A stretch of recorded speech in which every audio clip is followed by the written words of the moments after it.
बिस्मिल्लाहिर्रहमानिर्रहीम। अस्सलाम वालेकुम नाज़रीन। आज मैं आपके साथ शेयर करूंगी एक बुज़ुर्ग और एक परिंदे का वाक़या। रावी कहते हैं कि हमारी मुलाकात एक बुज़ुर्ग से हुई। जब हम इशा की नमाज़ पढ़ चुके तो बुज़ुर्ग ने फरमाया, कुछ खाओगे? मैंने कहा हाँ। फरमाया, गार के अंदर दरजा में चले जाओ और जो मिले खा लो।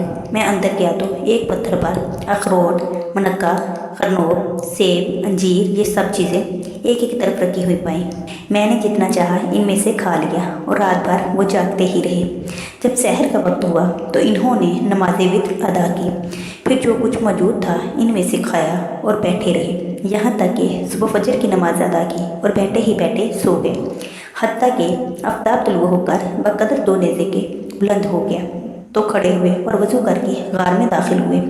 मैंने दरियाफ्त किया कि ये मेवा कहाँ से आता है, इससे अच्छा तो मैंने कभी नहीं खाया। फरमाया, ये तुम आंखों से देख लोगे। इतने में एक परिंदा आया जिसके दोनों बाजू सफ़ेद और सीना सुर्ख और गला सब्ज था और इसकी चोंच में मनक्का और पाँव के बीच में अखरोट थे। इसने मनक्का को मनक्का पर और अखरोट को अखरोट पर रखा। जब इसके परों की आहट सुनी तो फरमाया, तूने देख लिया? मैंने कहा हाँ। फरमाया, यही परिंदा मेरे पास ये चीज़ें लाता है 30 साल से। मैंने पूछा, दिन में कितनी बार आता जाता है? फरमाया, 7 बार। मैंने हिसाब किया तो 15 बार आया और गया।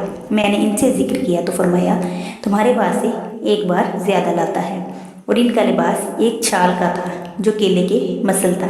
मैंने पूछा, यह कहाँ से आपके पास आता है? फरमाया, यही परिंदा अशूरा के रोज़ 10 टुकड़े इस छाल के लाता है। मैं इसका कुर्ता या पजामा बना लेता हूँ। इसके पास एक सूबा भी था जिससे वो छाल देते थे और वही फटी पुरानी छाल के टुकड़े इनके नीचे बिछे हुए थे। और इनके पास एक पत्थर था जिसमें पानी डालकर इसका पानी बालों पर मला जाता तो बाल उखड़ जाते। एक दिन मैं इनके पास बैठा ही था कि 7 आदमी इनके पास आए जिनकी आंखें लंबाई की जानब फिरी हुई थी और सुर्ख थी और इनका लिबास इनके बाल ही थे। मुझे फारसी में फरमाया, इनसे ना घबराओ, ये मुसलमान जिन हैं। एक ने सूरह ताहा आपको सुनाई और दूसरे ने सूरह फरकान और एक ने सूरह रहमान की कुछ आयतें आपसे सीखी। फिर वो चले गए। मैंने इन्हें बाज़ मरतबा सजदा में ये दुआ पढ़ते सुना, अल्लाहुम्मा अमनन अला बाली अलैका व अस्फातिल लैका व अल्फाद लाका व अल्फहुम अनका वल बसीरता फी अम्रिक वनफादी फी खिदमतिका व हुस्नुल अदबी फी ममलातिका। और इस दुआ को आवाज़ से पढ़ते थे। मैंने कहा, आपने ये दुआ किससे सीखी? फरमाया, मुझे इसका इल्हाम किया गया। एक रात में ये दुआ पढ़ रहा था कि मैंने एक हातिफ को कहते सुना कि जब तुम ये दुआ मांगो तो आवाज़ से ये दुआ बोलोगी। मैं इनके पास 24 रोज़ तक रहा। फिर मुझसे फरमाया कि अपना किस्सा बयान कर, तू मेरे पास यहाँ तक क्यों कर पहुँचा? मैंने किस्सा बयान किया। फरमाया, अगर तेरा ये किस्सा पहले मालूम हो जाता तो तुझे अपने पास इतने दिनों तक ना रहने देता। तूने अपने साथियों को परेशान किया, इन्हें ताख़ीर के सब से निदामत हो गई। तुम्हारा इनके पास लौट जाना मेरे पास रहने से अच्छा है। मैंने कहा, मैं रास्ता नहीं जानता। आप खामोश हो गए। जब सवाल का वक्त आया तो फरमाया, उठो चलो। मैंने कहा, मुझे कुछ नसीहतें कीजिए। फरमाया, अदब सीखो और भूखा रहना अख्तियार करो। मुझे उम्मीद है कि तुम कौम से मिल जाओगे। और मुझे एक हदिया भी दिया और वो ये कि फरमाया, तुम तवाफ़ ज़ियारत के दिन जमज़म और मकाम इब्राहिम के दरमियान ढूंढो, एक शख्स इन सफ़ात का मिलेगा।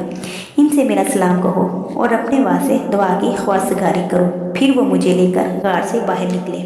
देखा तो एक दरिंदा गार के दरवाजे के बाहर खड़ा है। इससे आपने कुछ कहा जिसे मैं ना समझा और मुझसे कहा, इनके पीछे पीछे चले जाओ। जब वो खड़ा हो जाए तो अपने सीधे बाएं तरफ देखना, तुम्हें रास्ता मिल जाएगा। वो दरिंदा थोड़ी देर मेरे आगे चला, फिर खड़ा हो गया। जब मैंने अपनी सीधी जानब नज़र की तो दमश्क की घाटी नज़र आई। मैं दमश्क की जानब मस्जिद में गया तो बाद साथियों से मुलाकात हुई और हम सब इनकी तलाश में निकले।